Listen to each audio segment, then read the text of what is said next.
नमस्कार. The craft and quench प्रस्तुत new arrival या नव्या सेगमेंटमध्ये तुम्हा सर्वांचं मनपूर्वक स्वागत.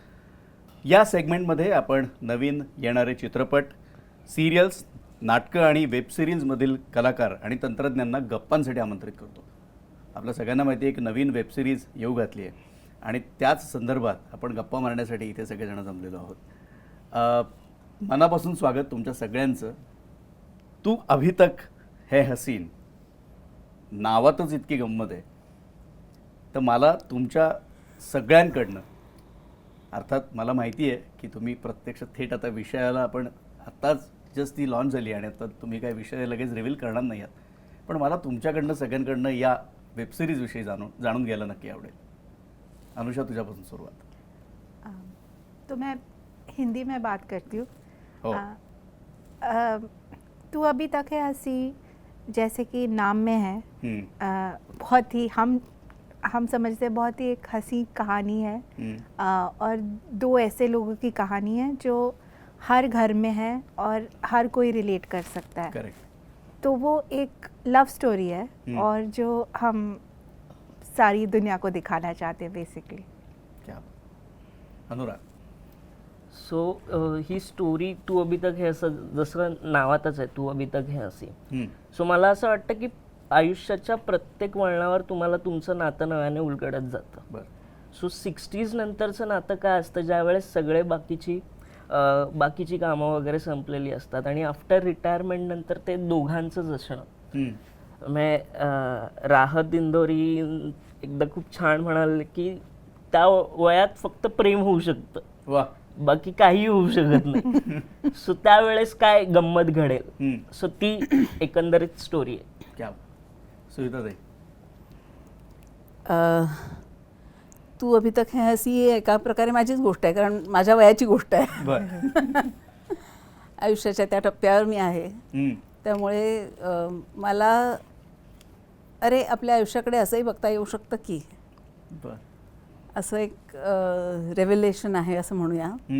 आणि ते प्रत्येकाला होईल. म्हणजे कुठल्याही वयाच्या टप्प्यावर तुम्ही असाल तरी तुम्हाला हे होऊ शकतं की अरे खरंच की असंही बघू शकतो आपण आयुष्याकडे. किंवा आपलं भांडण झालं म्हणजे प्रेम नाही आहे असं नाही आहे, प्रेम असतंच, हेही रिअलायझेशन व्हायला लागतं. अच्छा. की भांडणातून पण प्रेम असतं. अच्छा, त्या भांडणामध्ये पण प्रेम हो असतंच. जितकी जास्त वर्ष होतील तितकं त्या गहिरं होत जातं. म्हणजे भांडणही गहिरी होतात आणि प्रेमही गहिरं होतं. असं मग भांडणं बरोबरी असताना होतात आणि प्रेम सोबत असताना होतं असं म्हणायला हरकत नाही. कॉचू. शेवटी पुणेकर ना. काय सांगशील हो? मला वाटतं की तू अभी तक है हसी हा रियालिटीचा स्वप्नासोबत चाललेला रोमॅन्स आहे. बरोबर. That's what the show is for me. Correct. Well, आपण आता असं म्हटलं तर की सध्या वेबसिरीज आणि याचं म्हटलं त्याला कॉन्टेंट हा अत्यंत महत्त्वाचा असतो. या वेबसिरीजमध्ये जरी आत्ता एपिसोड आत्ताच रिलीज झालेले असतील तरी प्रेक्षक म्हणून आम्हाला काय पाहायला मिळणार आहे? प्रेक्षक म्हणून त्यांच्या नात्यातले विविध पैलू, म्हणजे असं नाही आहे की फक्त भांडण आहे, असं नाही की ठराविकच सिच्युएशन आहे, की त्यांचं एक ठराविक साचेबद्ध आयुष्य चाललेलं असताना कुठेतरी एक वेगळीच सिच्युएशन येते आणि त्यावेळेस ते कसे रिॲक्ट करतात आणि त्यानुसार त्यांच्या नात्यात फुललेला ग्राफ हे एकंदरीत आपल्याला पाहायला मिळेल. सो आम्ही हे खूप मेकश्युअर केलं की पहिल्या एपिसोडमध्ये असलेलं त्यांचं नातं आणि शेवटच्या एपिसोडमध्ये असलेलं नातं यामध्ये कमालीचा तुम्हाला ग्राफ व्यवस्थित जाणवेल ह्याची आम्ही काळजी घेतलेली. क्या बात है. क्या बताएंगे आप? सो जो एक तरीके से ये कहानी हर दिन की कहानी है, बट वो उन पहलुओं पे मतलब कंसंट्रेट करता है जो हम सोचते नहीं है कि इस चीज़ में भी, एवरीडे लाइफ के इस चीज़ में भी ड्रामा हो सकती है. क्योंकि हर रोज़ हम ड्रामे में ही जीते हैं. Correct. और वहीं पे कॉमेडी हो रहा है, वहीं पे इमोशंस आ रहे हैं.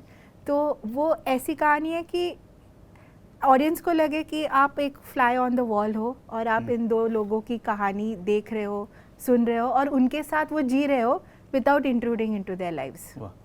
लवली. Very nicely put. सुविधा ते ही ती म्हणाली तसं की प्रत्येकाला ही संधी आहे की आपण त्यांच्या आयुष्यात डोकावून बघतोय. बरोबर. Fly on the wall is a best possible example I would say. Correct. की आपल्या आजूबाजूला खूप गोष्टी घडत असतात, कधी आपण लक्ष देत नाही त्याच्याकडे किंवा नको बाबा कशाला असंही बघतो कधी कधी. हो. पण there is so much fun in being that fly on the wall so many times की अरे काय मजा आहे यार यांच्या सिच्युएशनमध्ये किंवा त्या सिच्युएशनमध्ये ते ज्या पद्धतीने रिॲक्ट होतं ते इतकं अनपेक्षित आहे की अरे I should have been the fly on the wall to watch what is happening. असं कितीतरी लोकांच्या बाबतीत आपल्याला वाटू शकतं की काय मजेदार नातं आहे यांचं. तरुण असू देत, मध्यमवयीन असू देत, म्हातारे असू देत. आणि म्हाताऱ्यांच्या आयुष्यात तर खूप गमती असतात. हो, हो. म्हणजे जसं वय वाढत जाईल तशा गमती पण वाढत जातात. तर ते बघण्यासारखीच गोष्ट आहे. ही गंमत गंमत आहेच त्याच्यात. गंमत आहे. आणि तशा हलक्या फुलक्या पद्धतीने ते सजवलेलं आहे असं म्हणूया. हा म्हणजे त्याला कुठेही असं काय म्हणतात त्याला ते ग्लॅमरस आणि असं काही म्हणजे सहजतेने जे काही येतंय ते त्या ग्लॅमरस नाही एवढंच नाही तर ते दुःखी पण नाही आहे. म्हणजे किशोर कदमला या सिरियलमध्ये बघून असं लोकांना वाटू शकतं की बापरे हे फार हेवी काहीतरी असणार आणि तो आता असंच खूप इंटेन्सली काहीतरी करणार, तर तसं अजिबात नाही आहे. हे एक सहजगत्या घडणारी आणि फार स्वाभाविकपणे आणि फार किशोरला पण फार उत्तम संधी आणि तो उत्तम ऍक्टर आहेच, त्यामुळे तो ते सिद्ध करेलच. तुम्हाला लक्षात येईल त्यांनी केलंय सिद्ध ते की चांगला नट असतो तो कॉमेडी पण छान करतो. चांगला नट असेल तो इंटेन्स सीन्स आणि सिनेमे पण छानच करतो. तर ते सरप्राईज असेल लोकांसाठी. पहिला किशोरचा अर्बन पोशाखातला आणि अर्बन वातावरणातला रोल असं म्हणेन मी, आणि that's a big surprise for everyone. वा. मला वाटतं कालचा एक एपिसोड पाहिला मी, त्याच्यातच ते साधारण लक्षात यायला लागले. आणि जसं तू म्हणाला अनुराग की ते पहिल्या एपिसोडचा आणि शेवटच्या एपिसोडचा तो जो ग्राफ आहे तो नक्कीच उंचावत जाणार असेल. दिग्दर्शक म्हणून गौरव तुला काय, तुझी काय भूमिका आहे म्हणजे आपण आता ज्या विषयावरती बोलतोय त्याच्यात? मला वाटतं की जनरल आपण हे समजा बघायचं झालं ना की रोमॅन्टिक लव्ह स्टोरीजच्या जॉनराकडे बघण्याचा व्ह्यूज आता बदलतोय.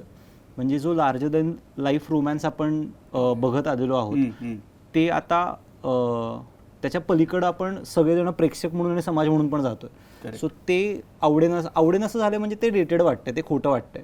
आणि मग तो रोमॅन्स कुठेतरी लार्जर दॅन लाईफ स्पेसेसमध्ये शोधण्याऐवजी आपण तो आपल्या स्पेसेसमध्ये अजून शोधायचा प्रयत्न करतोय. आणि तू अभी तक हे हसीमध्ये तेच कुठेतरी आम्ही शोधायचा प्रयत्न केला आहे. आणि दिग्दर्शक म्हणून पण तो खऱ्या आयुष्यातला त्या प्रॅग्मॅटिक लेन्समधनं पकडता येईल आणि बघता येईल अशी लव्ह स्टोरी किंवा अशी रोमॅन्टिक स्टोरी आम्ही कावेरी आणि माधवची पकडण्याचा प्रयत्न केलेला आहे.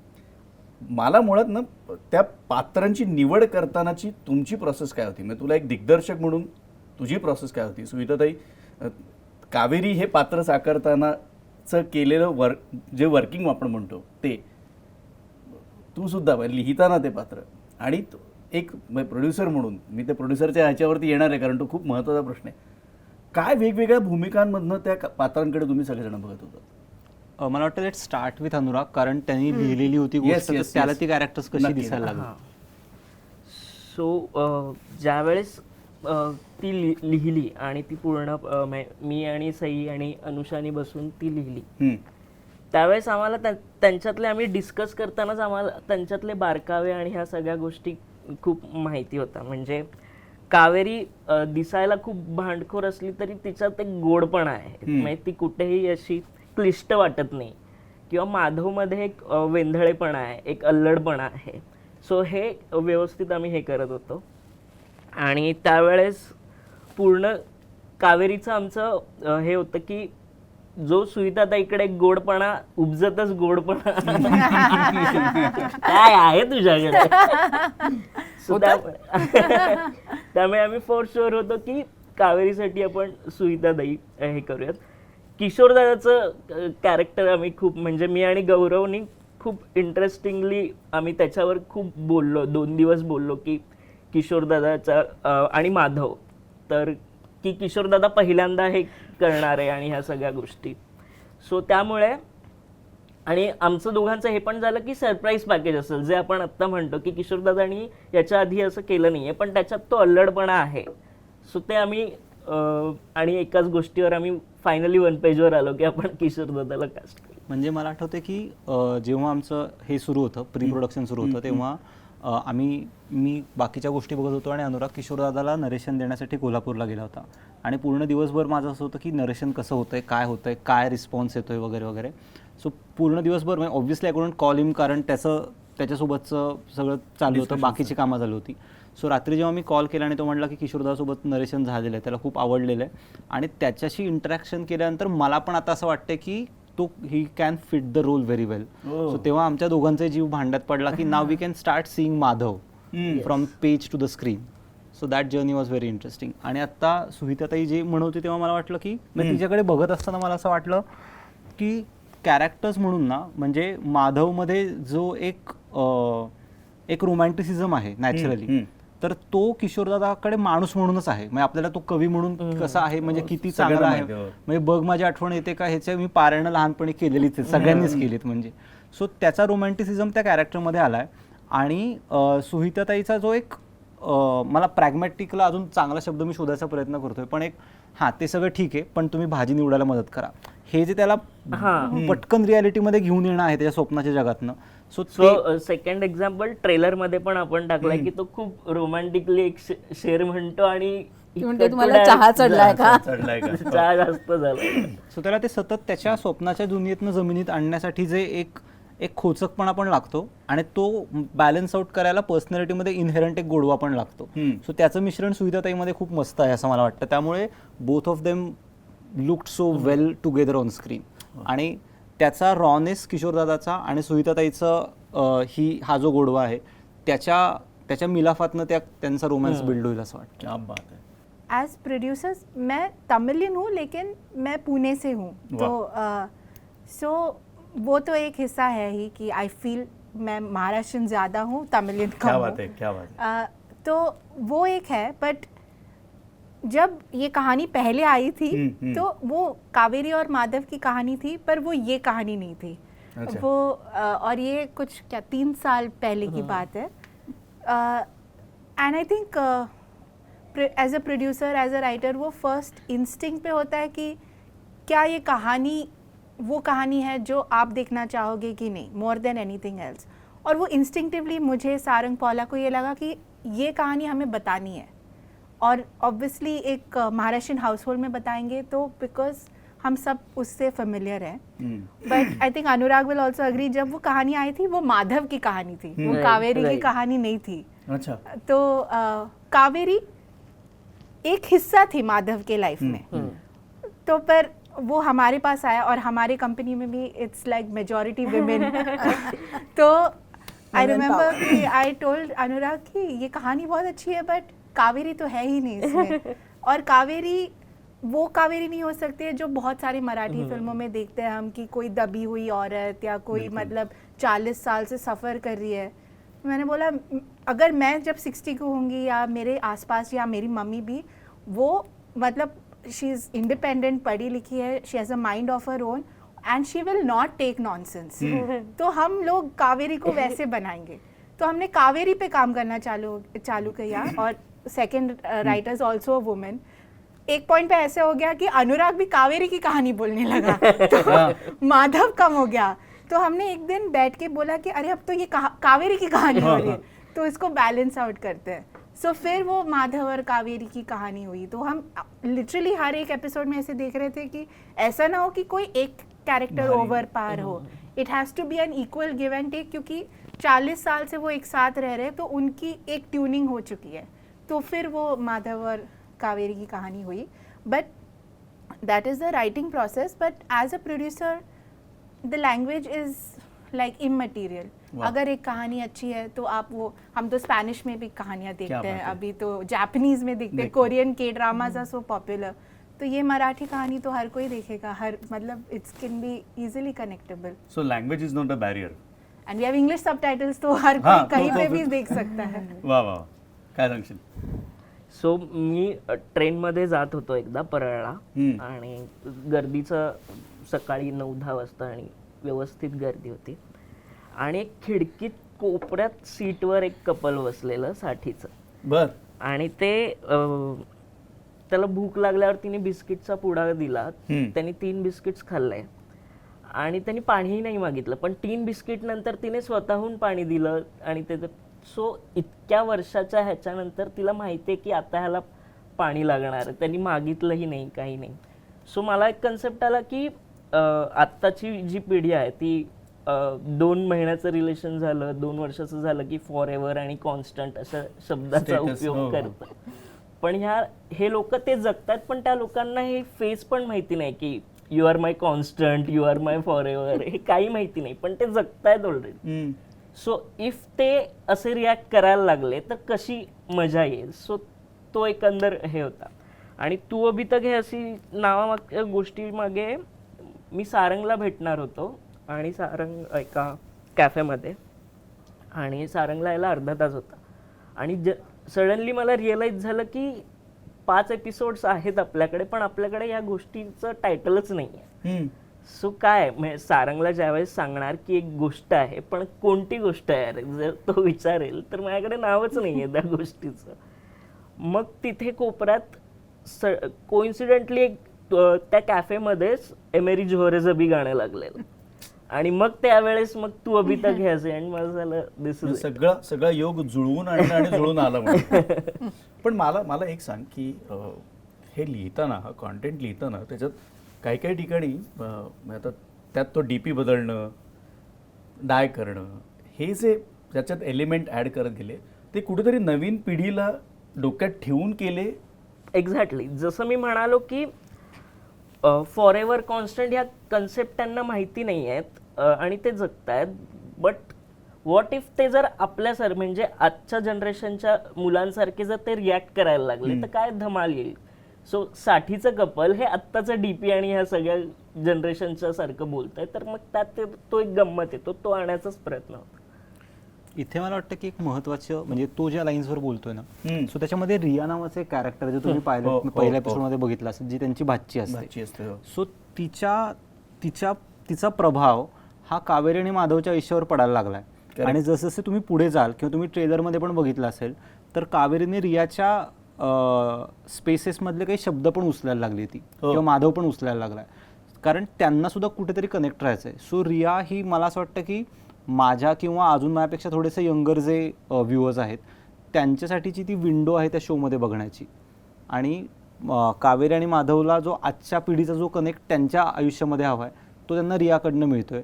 त्याच्यामुळे मग डीपी बदलणं, मी ट्रिगर झाली आहे, सो हे सगळं त्या स्पेसेसमधनं येते की त्यांचं आयुष्य कदाचित ते आता वेगळ्या प्रकारे जगू बघतायत.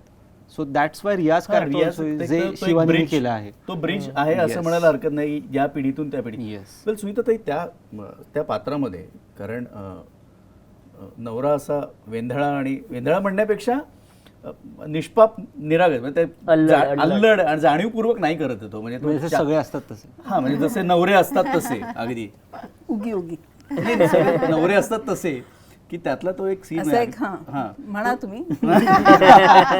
जाणीवपूर्वक मला तो मला सांगायचं की तो चहाचा जो एक तो सीन आहे की तो चहा करून घेतो आणि तो असं त्या बघतो त्या कपाकडे आणि तो घोट घेतो आणि काय फर्स्ट क्लास जमलाय तो एक.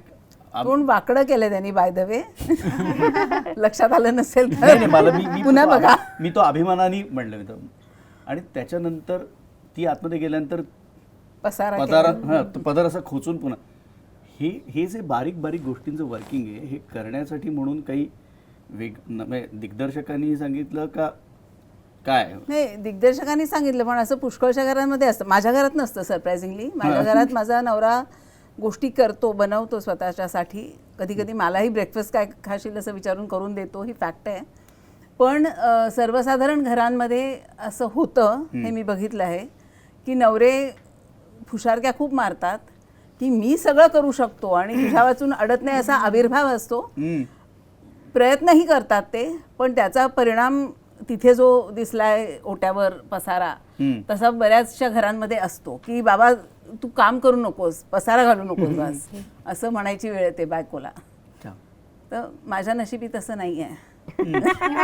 खऱ्या सुहिताच्या आयुष्यात नाही आहे, कावेरीच्या आयुष्यात आता आहे असं. वेल सकाळी संजय मोने एका मुलाखतीच्या दरम्यान असं म्हणून गेले की आमची पिढी जर सध्याच्या तरुण पिढीच्या बरोबर चालली तरच काल सुसंगत पद्धतीने आम्ही राहू शकू आणि त्या पिढीबरोबर नवीन ज्ञानार्जन म्हणा किंवा देवाणघेवाण ती व्यवस्थित होऊ शकते. सुविताताई, या नवीन पिढीबरोबर काम करतेस आता या वेबसिरीजच्या माध्यमातून, कसा होता अनुभव? कमाल होता अनुभव.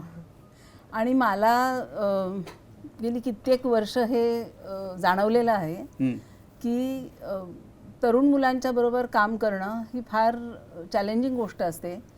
ते तुमच्याकडे एक वेगळी एनर्जी घेऊन येतात, एक वेगळ्या प्रकारची विचार पद्धती घेऊन येतात, ज्यामुळे आपल्याला स्वतःला तपासून बघता येतं वारंवार आणि आपल्यामध्ये बदल करता येतात त्यानुसार. म्हणजे शांतीत क्रांती वेबसिरीज ही भाडीपाची केली होती, त्या दरम्यान माझं आणि आलोकचं असं बोलणं झालं होतं की तुमच्या आजूबाजूला असण्याने खूप शिकायला मिळतात गोष्टी.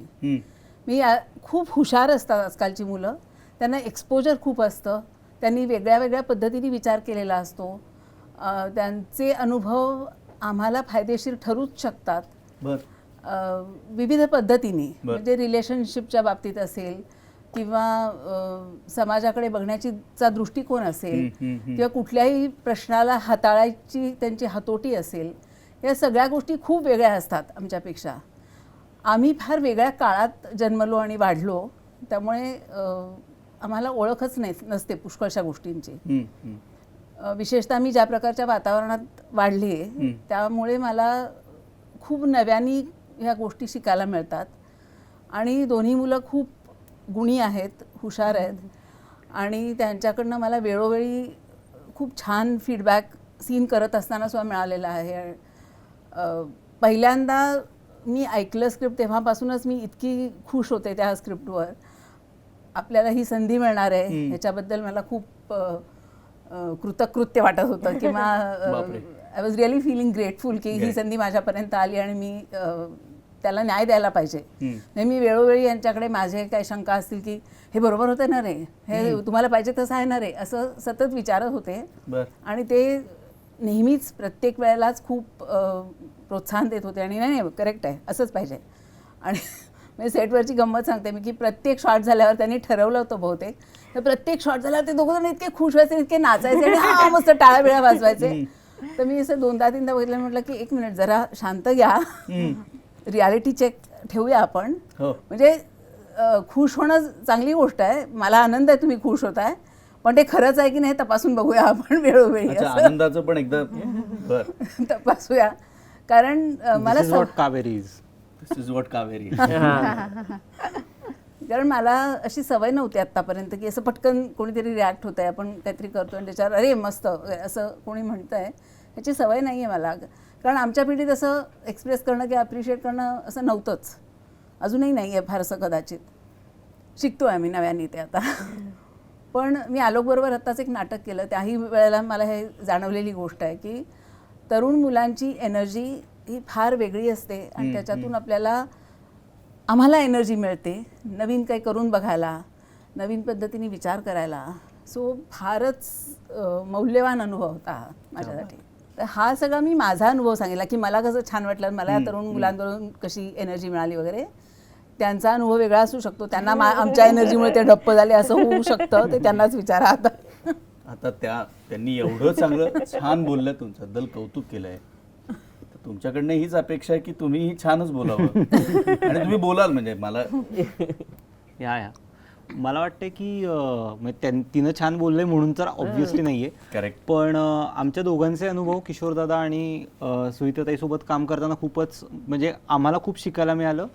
कारण त्या एक्सपिरियन्सेसमधनं त्या ॲक्टर्स जे देतात ना, आणि दोघांची ॲक्टिंग करण्याची स्टाईल पण खूप वेगळी आहे. ते अजिबात सेम काम म्हणजे सिमिलर पद्धतीनं काम नाही करत किंवा टेकमध्ये बघत असताना त्यांची थॉट प्रोसेस जी काही डिरेक्टर म्हणून आपण डिकोड करू शकतो किंवा ते कुठनं कुठे पोचतात इमोशन घेऊन, तर त्यांची जर्नीज खूप वेगळ्या आहेत आणि त्यामुळे दोघांची वेगवेगळ्या प्रकारे आम्हाला बोलावं लागत होतं. आणि त्यातनं आम्हाला जे शिकायला मिळालं आणि प्रत्येक टेकला ते जे वेगळं काही देऊन बघत होते किंवा देत होते आणि त्याच्यामध्ये एक म्हणजे for lack of better word एक बनचुकेपणा जो आपण म्हणतो की खूप वेळा काम केल्यानंतर येतं की हां हे माहिती आहे कसं करायचं, तर ते ॲब्सल्युटली दोघांमध्ये नव्हतं. क्या म्हणजे बात त्यांना अजून टेक्स्ट द्यायचे होते, आम्हाला हाच हाच परफॉर्मन्स वेगळ्या प्रकारे करून बघायचा आहे, हेच वाक्य वेगळ्या प्रकारे म्हणून बघायचं आहे.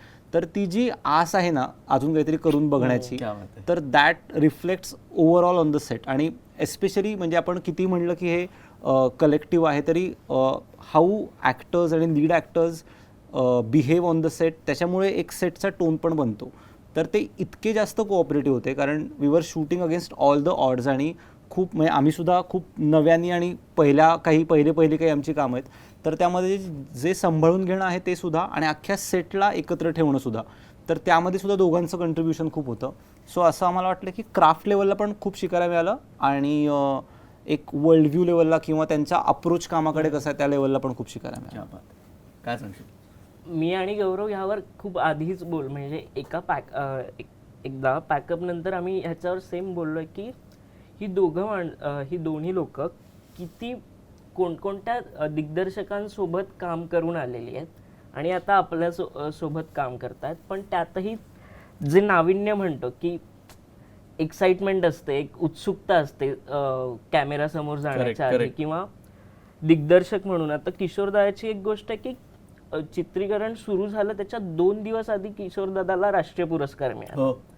आणि राष्ट्रीय पुरस्कार मिळाल्यानंतर 2 दिवसांनी तो सेटवर आला आणि तो तेवढाच व्यवस्थित हंबलपणे की सांगा आता कसं करायचं, हा जो काही त्यांचा ॲटिट्यूड असतो. म्हणजे ह्यांनी इतकी दिग्दर्शकांना बघितलंय, त्यांच्यासोबत काम केले आहेत, आणि स्टील त्यांचं असं असतं की खूप असे छान लहान बाळासारखे की उत्सुकतेने की सांगा. मी तर म्हणायचो, मी खूप मस्ती मी करायचो, पण ते ज्या पद्धतीने ते खेळीमेळीत ते वातावरण ते ॲक्सेप्ट करतात, हे खूपच भारी. वाह वाह. म्हणजे खऱ्या अर्थाने तू अभी तक है हसीन को और हसीन बनाने की कोशिश आप लोग कर रहे हैं, असं म्हणायला हरकत नाही. आणखी एक गोष्ट मला आवर्जून भाडीपाबद्दल सांगायची आहे. बर. ते भाडीप ही कंपनी तरुण लोकांची आहे आणि ते इतकी काळजी घेतात, सगळ्या क्षेत्रात सामंजस्य राहील, सेटवर खेळीमेळीचं वातावरण राहील यासाठी इतकी धडपड करतात. प्रोडक्शन पासून, कॉस्ट्युम पासून, असिस्टंट डिरेक्टर्स पासून, लाईट्स, कॅमेरा, सर्व डिपार्टमेंट्समध्ये अतिशय सुंदर वातावरण असतं. एकमेकाला समजून घेणं, सगळ्या लोकांनी एका पेजवर असणं, किंवा ठरलेल्या माणसांनी ओरडायचं, ते एकाच माणसाचं काम आहे. की आमच्याकडे ह्यांची चीफ होती आभा नावाची, तिला तो हुद्दा दिलेला होता, अधिकार दिलेला होता, त्यामुळे ओरडायचं काम फक्त तिचं. आणि अमुक गोष्ट झालीच पाहिजे, नाही आता वेळ नाही आपल्याकडे, असं ती ठणकावून कोणालाही सांगायची, आम्हाला सुद्धा. आणि तर ठीक असू दे, ते तिचं काम होतं आणि ते उत्तम करत होती ती. आणि शूटिंग संपलं की खेळीमेळीनी पुन्हा एकमेकांबरोबर गप्पा ठोकायला मोकळे, आम्ही एका खोलीत बसून गप्पा मारतोय वगैरे असं. हे फार महत्त्वाचं आहे. कुठल्याही प्रोडक्शन हाऊसमध्ये असं खेळीमेळीचं वातावरण टिकवणं खूप अवघड असतं, कारण इतकी तरतरीची टेन्शन्स असतात, इतकं प्रेशर असतं प्रोडक्शन टीमवर, कॅमेरा टीमवर, डिरेक्टर टीमवर. ॲक्टर्सचं त्या मानाने सोपं असतं की त्यांना मध्ये मध्ये वेळ मिळतो थोडा, यांनी दिला नाही आम्हाला वेळ, पण सर्वसाधारणपणे असतो ॲक्टर्सकडे वेळ, यांच्याकडे नसतो. पण त्याही परिस्थितीमध्ये कसं लाईट ठेवायचं वातावरण आणि सगळ्यांकडनं कशी बेस्ट कामं काढून घ्यायची, हे भाडीपाच्या लोकांना फार छान येतं. क्या बात. थँक्यू. पण ही नवीन पिढी खरंच, म्हणजे आमची जी नवीन पिढी आहे हां बरं, खरंच क्रिएटिव्ह आणि सांभाळून घेणारी असं म्हणायला हरकत नाही. म्हणजे एक्चुअली मैं कुछ कहना चाहती जी, हूँ यहाँ जी. पे. पहले तो आई एम वेरी प्लीज कि अभी भी तरुण के कैटेगरी में मैं हूँ, बॉर्डर लाइन पे हूँ मैं शायद. नहीं, मैंने हम बोला. तो फिर ठीक है, तो फिर हम उम्र हैं आप. बट क्योंकि एक्चुअली भाड़ीपा का जो ऑफिस है उसका एवरेज एज होगा 25 मैक्सिमम, 25-26. जो कल परसों ये हमारे एक पॉडकास्ट में आए थे, उनके डायरेक्टर्स दोनों 18-19 ईयर्स के थे. तो वो हम कोशिश ही यही कर रहे हैं, क्योंकि मैं, सारंग और पौला, हम लोग एक बहुत ही डिफ़िकल्ट सेट पे मिले थे, जहाँ पे we were emotionally broken, you know, physically broken. और at the end of it वो फिल्म जैसी भी बनी हो, the memories that we got back were not good memories. तो भाड़ीपा का एक कार्डिनल रूल है कि जो भी हो, every single person who worked on that series needs to go back with a smile, क्योंकि फिल्म सीरीज कंटेंट आते जाते रहेंगे, लेकिन रिलेशनशिप्स अगर हम मेंटेन करके नहीं चल सके, और ये अपना लाइफ नहीं है, ये अपना काम है, और अपने को मतलब we have to treat it in, we have to give it that secret value. तो वो एक है. And we feel very proud that you know every time somebody comes on our set, वो लोग याद रखते हैं. और हम लोग अभी इस सेट पे नहीं थे, फिर भी वो we are able to pass on that environment. We are very happy, we are very proud of that as producers, more than anything And that else. good will take you a long way. Seriously, because that connect is very important. Though you are not, I mean, that point in time, वहाँ पे नहीं Physically you किया, were not but then there, but still, yeah, I mean, that that's vibe very is still important. carrying on. Very nice, very nice. पण ना याच्यातनं तुम्हाला सगळ्यांना individually मला हा प्रश्न विचारायचा आहे की प्रेक्षक काय घेऊन जाणार? तो ये एक्चुअली मुझे लगता है मेरे लिए 2-3 चीज़ें हैं. एक तो ये एक क्या बोलते हैं, it's a love letter to from me to my parents. वाह. वहाँ से मैं शुरुआत Wow, lovely करूँगी. way to put it. End मुझे लगता है कि अभी भी जब ऑफिस में बातचीत होती थी, जैसे मैंने बोला बहुत यंग लोग हैं हमारे ऑफिस में, अभी भी हम सब लोग कहीं ना कहीं वो एक ओल्ड स्कूल रोमांस के लिए तरसते हैं. जिस भी हम लाइफ के जिस भी स्टेज पे हो, वो फिर भी एक लव स्टोरी तो कहीं ना कहीं वो करती है. Like Touches your it heart. touches your heart. And I personally think what the world needs right now is love in whatever way. वाह. So I feel like this series for me is that absolute love story that Bhadipa can give to the world. You are going to see heartbreaks, you are going to see high drama, you are going to have fun, but at the end of it, you're going to come away with love. वाह, very nice. Lovely way to put it. Yes. He series संपूर्ण पाहिल्यानंतर मी 2 categories expect करतोय की एक category जी आहे जी आपण आहोत तसे, आणि सेकंड कॅटेगरी की आम्हाला असं व्हायचं आहे. सो ह्या 2 कॅटेगरीज ज्यावेळेस ते होईल की आपण म्हणतो की नवीन जनरेशन आणि ह्या सगळ्या की ओल्ड स्कूल रोमॅन्स पण आहे, पण एक पॉईंट असा पण आम्ही थोडासा रिअलिस्टिक वाला की प्रेमाने पोट नाही भरत. सो तो एक मला टच द्यायला की त्यात पण म्हणजे 4-5 गोड लाईन बोलल्यानंतर बिल तर द्यावंच लागतं. EMI वाला 4-5 गोड लाईन बोलल्यानंतर EMI कमी करत नाही, पण त्यात पण तो गोडपणा कसा टिकून राहू राहील. शकतो हो, हो. हे आम्ही लोकांपर्यंत क्या बात. यांचा प्रयत्न. सुविधा ताई, माझ्या बाबतीत म्हणाल तर I am a die hard fan of romance. क्या बात आहे. मला रॉमकॉम्स बघायला अतिशय आवडतं, फार लहानपणापासून.